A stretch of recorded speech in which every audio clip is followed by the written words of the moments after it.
Hey, how's it going, guys? Welcome back to Dragon Off-Road. I am Dragon, your resident off-road enthusiast, and today we're going to be taking you on a little tour of Yankee Basin over the Imogene Pass trails, and then ending up going over Ophir Pass. So here you just see us driving through into Ouray, and then taking the left turn onto the shelf trail of Imogene. Just immediately becomes a shelf, so it's a little difficult to pass people. It's just stunning views, though. The entire route of this whole trail was just mind-boggling. Even though we did it in the fog and in a monsoon storm that rolled in, we just had to deal with that. We did it anyways, despite the rain. It was still beautiful. It was just a little bit more sketchy than it normally would be. That's the trail right there leading off of the Yankee Basin trail. So we did Yankee first. It was just a beautiful morning. We actually woke up in our camp. It was 38 degrees when we woke up. It was pretty chilly for August 1st. But we stayed pretty toasty warm in Trevor's big homey tent that he brought. So these are just views on the trail up to Yankee Boy. And this Yankee Basin trail got more and more technical the further we went up it. We started running into obstacles that really tested our rig's capabilities.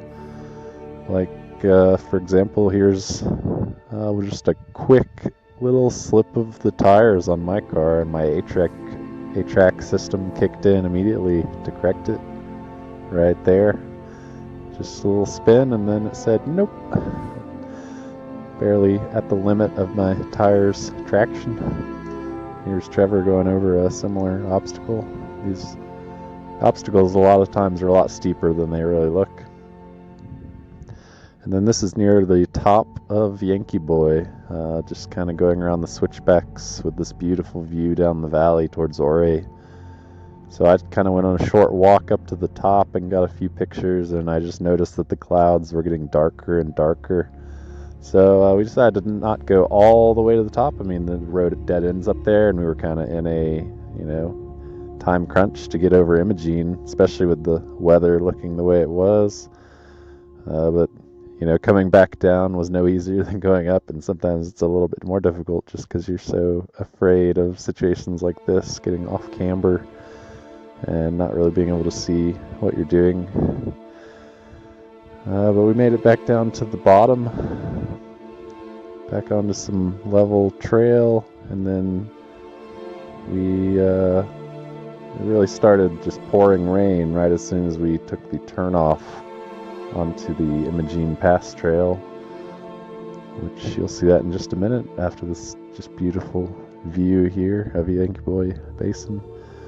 So here's the start of the Imogene Pass trail. That was a creek, and now I guess the road and the creek have merged, and so we're dealing with that.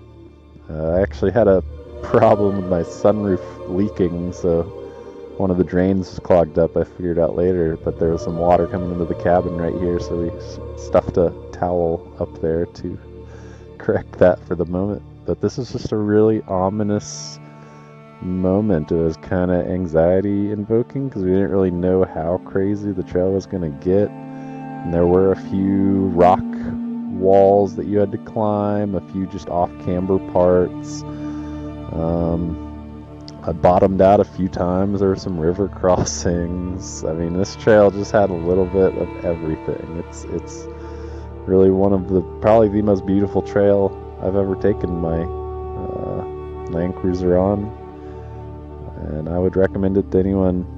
We saw a mostly stock Jeep Renegade doing this trail, which you'll see a little bit later. So after we saw that, we felt a little bit better about attempting the summit, despite the whole trail being wet, having bad traction.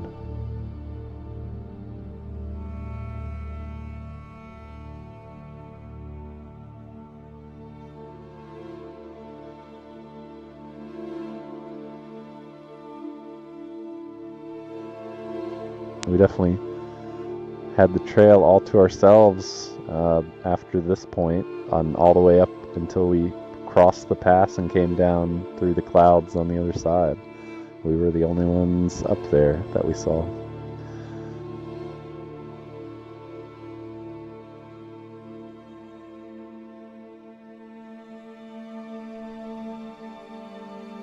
This was definitely a anxiety-invoking bit, so took a bit of a break after that. You just saw that shelf look like it could fall off at any time. There's Trevor getting a once-in-a-lifetime photo. The views up there, I can only imagine on a sunny day, but even with the visibility we had, it was still just incredible. And so we headed off into the cloud there, and visibility got pretty low. It was, I don't know if it was better not being able to see what you would fall into if you fell, maybe that, but we were anxious regardless, or at least I was. I don't know what Trevor, he was probably jamming in his car. But these were our conditions, and we were finally summiting the pass, which is up at 13,100 feet, 13,200. I mean, it's about as high as you could drive a car anywhere in the United States. So there's the victory photo, 13,119 feet. We didn't stay up there long because there wasn't much to look at, unfortunately, on this day. So started coming back down the other side, saw some other people, stopped at a little mining ruins, as I actually had to grease my lower control arm bolts. They were squeaking after all the articulation that they had done on all the trails. This is at the end of our Colorado trip, so we've just been doing basically 12 days of just trails after trails after trails, and our rigs were just a little tired, I think, after all that. So that's where we stopped for me to do my little maintenance item. But what a place to be working on your car. I mean, could you ask for a better view from your mechanic shop? I always carry everything I need, really, to do most maintenance in the car, so it's just cool being able to do that anywhere, not having to drop into town for anything. Got some cool views of Black Bear Pass along the way, and the sun finally came out around 3 o'clock when we were coming back down into Telluride. We just started getting some really good photos. And so we get down into town, we fill up on gas because we're pretty low, and then we saw that the quickest way back to camp was over the Ophir Pass trail, so we said, hey, let's hit that too, because it's not only the fastest, but it's undoubtedly the most beautiful way, which we quickly found that out. It's just a few pictures of that, and just stunning panoramic views. The trail was very easy, which was just a big... I felt very good after Imogene. Imogene was stressful. Ophir was just easy cruising. We were going 20 to 30 miles per hour sometimes on this trail. We saw wildlife. Here's a little guy that was kind of curious of our rigs. Came up to ask some questions. And we quickly summited Ophir and made it back down the other side. Went to our little dispersed camp at the Mineral Creek area. We had already set up our base camp the day before, so make sure you check out the part 1 video. If you missed that, you can find that on my channel. And this is coming back down the other side of Ophir. We're just tired and ready for dinner at this point, honestly. But glad to not have any mechanical failures or anything, and just glad we could fill this whole day with beautiful trails outside of Ouray. So here we are back at camp, sitting by the propane fire pit, enjoying our views of the campground. And I say campground, it was dispersed camping, so the next camper was a football field away from us. And unfortunately, after all that, we had to head home.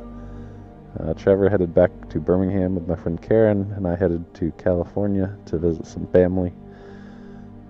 But you know, just hate to leave this beautiful place. There were so many more trails that we wanted to get to. But anyways, make sure you like and subscribe to this video if you enjoy this content. I'm going to be making a part 3, which is actually going to be the start of our trip, which is going to be the Switzerland Trail and St. John Road and Frisco and Berthoud Pass. So you want to miss it, stay tuned, like and subscribe, and thanks for watching. I'll see you guys next time.